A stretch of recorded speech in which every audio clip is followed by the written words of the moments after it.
So, Mike, here's we're doing the wrap up from Justin to Cully. Yeah. Part of me just thinks we just keep Justin potted up and just It's much more entertaining than whatever this is going to be. whatever we're going to talk about. Hey, yeah. we were on the show. Let's talk about it again. That's true.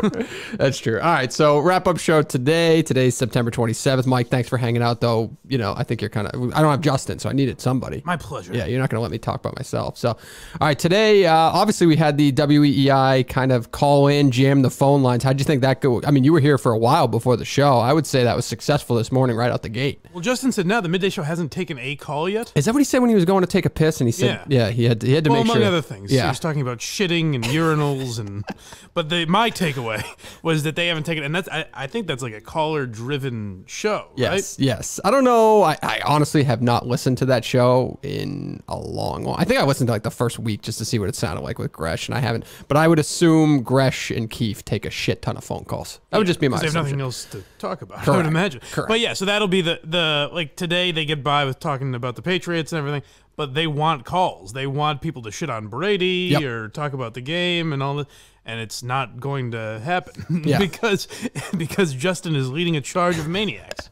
I would say, I mean, we all called, and we talked about it a little bit on the show, obviously, is we all must have made 100 calls each before the show started. Oh, yeah. I think I got through once and then dropped, which, you know, at the end of the day just proves that whatever calls were happening on Greg Hill, they had to be planted because they're the only ones that didn't get dropped during that 4 hours. I mean, so I think like one of them was a regular caller. We heard it sounded like. So obviously it's not an Intercom employee or anything, but I think they might have reached out to him or they have a separate phone line or something. I mean, even with our system of calls, I have all of our phone numbers, I believe. Or like I can make notes. You can block numbers, so they can it might go. even be that where they see the number pop up and they know him. Whereas when they see mine, they hang up. Yeah, but how bad? Like, what would that feel like to reach out to somebody and be like, I know we need you to call about fucking Brady. You know, I felt bad today because there wasn't like a lot of great topics that happened over the weekend. So there just, besides like the CEI stuff, there wasn't like a lot of news shit, unfortunately. And it's like, what if I felt like I had to like plant calls or something like that? That'd be fucking, I can't believe they had to get they're in a position where they had to actually fucking request that of a caller. That seems crazy. Although I will say, I don't know if I've ever heard in my life hosts say, what else do we have? And the producer says, I don't know. What do you want from me? It's a slow weekend. It was. There's literally nothing. There's literally nothing there's else. Shit going on. Yeah, yeah. It's just, and even you like bringing up the Trump thing, I think was a stretch, right? Yeah. It's like, oh, he's not going to, but then he actually ended up talking about it. So yeah, some weekends are dead. It just kind of is what it is. So yeah, I got caught in a little bit of my gay wedding stuff too, which probably wasn't good for my, you know, cancel Dave out there. That probably is not good for me, probably. I would think. Hey, what are your thoughts on like interracial marriages? Are you all right with I'm that? all for it. Yeah, I'm all right. I'm all right with everything. It's just pretty maybe cool of you, man. Yeah. I live in a bubble, I think. It's just like me and my wife and my kids. I don't experience anything. I think this stuff is all great. It's just like, you know, a buddy of mine actually married an African-American girl, and I'm totally cool with it, actually. It's I'll awesome. say this. It's awesome. I'll say this. So yesterday, not that it really came up on the show, but I was at the hospital for 10 hours. My kid was fucking nuts, like just crying obsessively, right? And just like, it was the worst experience ever. The nurse who came in, by the way, I don't know why I'm connecting the dots between the gay wedding and this, but to take the fucking kid's temperature, who is already fussy, who's already falling asleep, who's already going fucking nuts. How did they take the temperature, Dave? How do you fucking think they took the temperature? Like, of all fucking ways to do it, of the day, we've been there for 10 fucking hours. Horrific experience. I shouldn't bash anyone because it's probably because of COVID, all the delays and everything. But like, Let's go. I'm just gonna keep him mic'd up. But of all the ways to fucking do it, you gotta do it that way. I mean, I just want to get home, get to bed with it. I don't know. Are you nudging your wife, giggling like, huh? She wasn't with me. I was just look how they do it. No, it was just me and my son, and yeah, I just thought that was fucking stupid. So yeah, besides the EEI stuff, it was kind of just kind of a random hodgepodge of topics, but it worked out because we kept going in and out of Justin, who's doing his live stream, which is right now he's going on. So it's noon, right? Is this 6 hours at this point? Yeah. Well, Jesus. Justin's putting in an 8-hour day. Yeah, it's and I like it. He's comfortable with the silence. Like I have him potted up now. He hasn't said anything in about 45 seconds to a minute. Yeah. Oh, 617. It's the viewers that are uncomfortable. It's there. It's them. It's like, and you made a great point before the show. I can't remember if it came up or not. It's like, how much do the shows, Greg Hill specifically, like look at what they have to work with. They have this entire nonsense video of Justin, whether it be the setting, the look, the words coming out of his mouth. There's so much to fucking work with. Kirk gave them a gift that has never been given in radio. He said, hey, look at this man. Take a peek into this room. Do what you will. Watch the descent into madness that this man is taking. And make content out of that.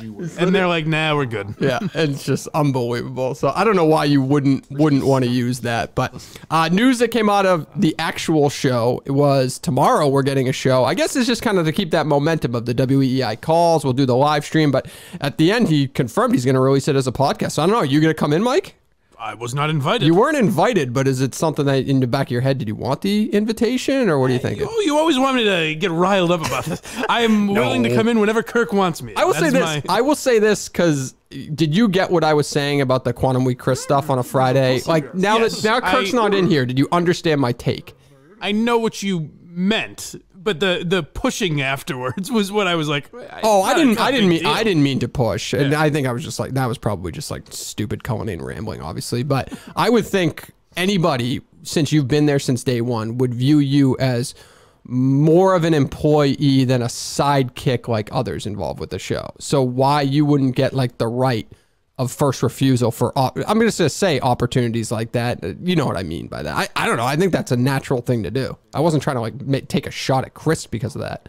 Well, you don't like Chris though. No, I do like Chris. I do like Chris. Though I think he takes some shots at me on the air for entertainment purposes. So I'm fine with that. But off the air, he's great to me.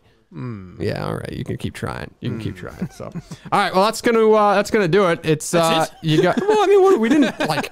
We just did the EEI stuff, right? Callers are actually... Oh, I don't want to go any longer. No. Well, callers were they've been pretty good lately, I think. We had like 1 week where the calls were pretty bad, but I feel like they're hitting their stride a little bit, don't you think? Only like 1 or 2 bad calls today. We took like 10. They've been fine. I don't know where all the characters went, though. Yeah. For a while, there was the Donald Trump guy and all these... And I haven't heard from any of them in a long time. Yep. Well, I wonder if like the weird thing about going live and people expecting us there and then taking it away. I don't know. I don't know. I guess at the end of the day, it's the same thing. It used to just tweet out that we're taking calls and they'd show up. They're protesting because we're not on YouTube? Maybe. I don't know. I'm glad we weren't live on YouTube for the gay wedding talk today. I'm happy about that. You're going to scrub that? You're going to cut that out? No, I won't scrub. Though we do apparently have to go back. I marked the time on our podcast today. I have to go back and see what that caller was talking about. Scrubbed audio with Steve, but I'm assuming it's it nothing. Has to be. Yeah, that'd be hilarious. It'd be great if you could go back to every episode and Steve wiped something away. Yeah. But I don't know. The flip side is like I wonder what he would say. But to his point, he probably just like went overboard with a stupid joke and was just like, "Fuck it, take it out." Not a big deal. I would assume it would be ill-advised if Steve did that again. Yes. So a schedule this week, just so everybody knows: Monday, Wednesday, Thursday was the game plan until today, where Kirk said he's going to come in tomorrow, and we're going to release that as a podcast. And then on top of that, as of right now, Friday the Stevie Van Zandt interview. So that is 6 days in a row of Kirk Minahan show content, and then Monday, obviously, everybody who's not at Sacco will get the Sacco show. How long did he do with Steve? Or I don't know if you don't want to say, but what? How long did he do with Stevie? I want to say maybe either I think it was just around an hour. Oh, okay. Just around an hour, yeah. So that was good. So I'm looking for I have got a lot of people just looking to hear that. I guess, too, because we made it into a thing about booking them and stuff like that. So there's enough build up. I mean, I imagine there also are a lot of Bruce fans that would be interested to hear that, too. Yep. So that'll come out on Friday. And, besides that, we'll talk to you again tomorrow. All right. Thanks, Mike.